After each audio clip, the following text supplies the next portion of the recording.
Hello everyone. आज हम पढ़ेंगे मराठी ग्रामर। मराठी ग्रामर का हम आज अलंकार का पार्ट पढ़ेंगे। कौन सा पार्ट पढ़ेंगे? अलंकार। ओके। और अलंकार यानी क्या होता है पता है? ऑर्नामेंट्स। ऑर्नामेंट्स यानी क्या होता है पता है? ज्वेलरीज। ओके। आपको पता है कि हर इंसान या हर लेडीज़ यानी स्त्री या हो पुरुष हो, अपने को खुद सुंदर दिखने के लिए क्या पहनते हैं? अच्छी अच्छी ज्वेलरी पहनते हैं या और कुछ भी करते हैं सुंदर दिखने के लिए। तो हम उसके लिए क्या यूज़ करते हैं? अलंकार यूज़ करते हैं, ज्वेलरी यूज़ करते हैं। बट अगर अपने को यही ज्वेलरी अगर शाब्दिक में यानी जैसे पोयम में या कोई सेंटेंस में बहुत सुंदर बनाने के लिए अगर हम यूज़ करते हैं तो उसको भी क्या बोला जाता है? अलंकार बोला जाता है। और इसके बहुत सारे टाइप्स हैं। ओके। तो ये आज हम पढ़ने वाले हैं। ओके बेटा, ध्यान दीजिए। सबसे पहले मैं बताती हूँ अलंकार। अलंकार यानी क्या होता है ये हम समझेंगे। ठीक है। तो अलंकार यानी क्या होता है? अलंकार यानी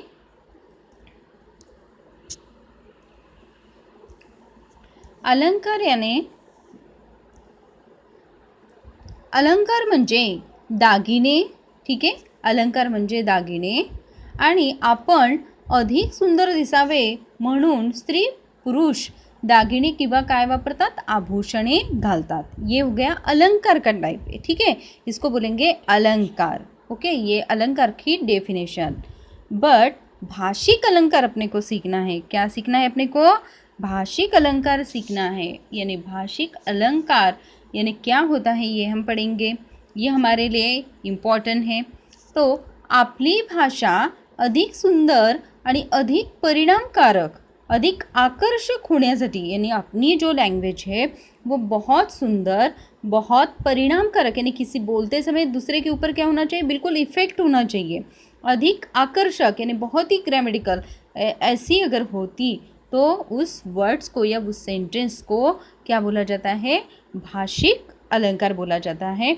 और भाषिक अलंकार अच्छा होने के लिए भाषेतील कवी या लेखक भाषेला अधिक भाषिक अलंकारांनी काय करतात? सजवतात। यानी अपनी ग्रामेटिकल लैंग्वेज से वो क्या करते हैं? उस लैंग्वेज सेंटेंस को या पोएम को सजाते हैं ताकि जो पढ़ने वाला है उसके दिल तक पहुँचे और उसको अच्छा भी लगे। ओके बेटा, अभी हम नेक्स्ट देखेंगे हमारा 3 वाला पार्ट। पहले हम समझेंगे। ओके। ज्या ज्या गुणामुळे भाषेला शोभा येते। ठीक है। मैंने क्या बोला? जो जो वर्ड से क्या आता है? कोई भी सेंटेंस को बहुत शोभा आता है। शोभा आता है यानी बहुत आकर्षक लगता है। भाषा सुंदर व आकर्षक होते त्या गुणधर्माला भाषेचा अलंकार म्हणतात। यानी उस वर्ड्स को यानी जिस वर्ड से क्या होता है? भाषा बहुत सुंदर होती है उस वर्ड्स को भाषेचे अलंकार असे म्हणतात। यानी ज्या शब्दामुळे भाषा अधिक सुंदर होते त्या शब्दाला भाषेचे अलंकार असे म्हणतात। अब इसी भाषे के अलंकार का यानी अगर हम अलंकार चे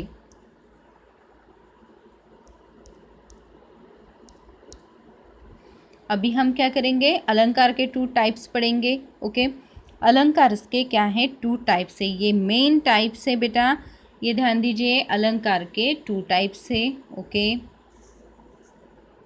पहला है शब्द अलंकार। पहला कौन सा है? शब्द अलंकार। और दूसरा है अर्थ अलंकार। ओके।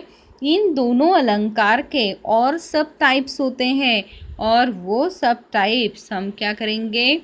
पढ़ेंगे आज। इसमें अनुप्रास अलंकार, यमक अलंकार, ठीक है, उपमा अलंकार, उत्प्रेक्षा अलंकार और क्या आता है? रूपक अलंकार। और क्या आता है? रूपक अलंकार।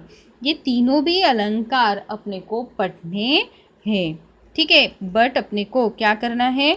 ध्यान ये मेरे रखना है कि शब्द अलंकार और अर्थ अलंकार ये क्या है? 2 पार्ट्स हैं और उस 2 पार्ट्स के 2 पार्ट्स में ये बटा गया है। वैसे तो ये जो हमने अनुप्रास, यमक लिखा या उपमा, उत्प्रेक्षा लिखा, इससे बाद भी बहुत सारे अलंकार हैं, 14-15 अलंकार हैं। बट आपको स्टेप बाय स्टेप दिए हैं। यानी 9th में कितने हैं, 10th में कितने हैं, फिर 11 12 में अगर पढ़ते हो तो इससे आगे आगे आपको पढ़ते जाएंगे। बट इस साल आपको शायद अनुप्रास अलंकार, यमक अलंकार, उपमा उत्प्रेक्षा ये मेन, और रूपक अलंकार ये आपको पढ़ना है। ओके, अभी ध्यान दीजिए। अभी हम सबसे पहले शब्द अलंकार यानी क्या होता है, यानी जो हमने पढ़ा ये जो वर्ड्स है शब्द अलंकार, इसकी पहले डेफिनेशन समझ ले, बाद में ही उसके हम पार्ट समझेंगे, नहीं तो अपने को कुछ नहीं आएगा। ओके, तो इसलिए हम पहले क्या बोलेंगे, शब्द अलंकार यानी क्या होता है ये हम देखेंगे। देखिए, शब्दाच्या विशिष्ट वापरामुळे यानी जिस वर्ड्स के उचित यूज से, ठीक है, जेव्हा भाषेला सौंदर्य प्राप्त होते, यानी जो उस सेंटेंस को बहुत ही अच्छा दिखता है वो सेंटेंस अपने को, त्यास शब्द अलंकार से म्हणतात। ओके, बाद में देखिए अर्थ अलंकार यानी क्या होता है, अर्थाच्या चमत्कारिक कृतीमुळे, ठीक है, यानी जो भी सेंटेंस का मीनिंग निकलता है तो उस चमत्कारिक कृतीमुळे जेव्हा भाषेला सौंदर्य प्राप्त होते त्यास अर्थालंकार असे म्हणतात। अभी हम सबसे पहले एक एक टॉपिक पकड़ेंगे। तो हम क्या करेंगे, पहले अभी शब्द अलंकार पढ़ेंगे, उसमें से अनुप्रास अलंकार आता है और यमक अलंकार आता है। ये बहुत इजी है और आपको वन वन सेंटेंस के लिए पहचानने के लिए पेपर में हमेशा पहचाना जाता है। बहुत इजीली मैं स्टेप आपको बताऊंगी कि आप हमेशा के लिए हमेशा ध्यान रखोगे, ठीक है, यानी कभी भूलोगे नहीं। ओके, अभी हम पहले अनुप्रास अलंकार का मतलब मैं बता देती हूँ आपको। मुझे पता है कि आपको डेफिनेशन में थोड़ा सा इंटरेस्ट नहीं आ रहा होगा, बट हम एग्जाम्पल से जल्दी समझ जाएंगे। अनुप्रास अलंकार क्या है बेटा, जेव्हा वाक्यात किंवा कवितेच्या, ठीक है, यानी जब सेंटेंस और पोएम के, ओके, ओळीत एखाद्या अक्षराची यानी कोई भी अल्फ़ाबेट्स की, अक्षर ने कुछ अल्फ़ाबेट्स की क्या होती है, पुनरावृत्ति होते।